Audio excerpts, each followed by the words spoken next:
I dag skal lave en Roblox-spil tierlist. Okay, lad os gå i gang. Det er det. Og det synes jeg er dårligt. Jeg synes ikke, det er sjovt. Så har vi EVA. Det synes jeg er okay. Arsenal, jeg elsker Arsenal. De er også meget godt. Adopt Me, det er lige til skraldespand. Blox Fruits, den er nok fantastisk. Jeg kan godt sige okay. Gacha Online.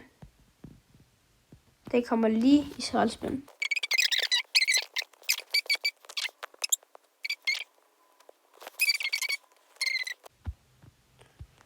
Doomspire. Avatar Catalog. Det er fantastisk. Tower of Hell. Også fantastisk. Driving Empire er verdens sjoveste spil næsten. Nemt. Hvis du gerne vil se flere tierlist om andre ting, så bare skriv det. Hvis du kan skrive noget.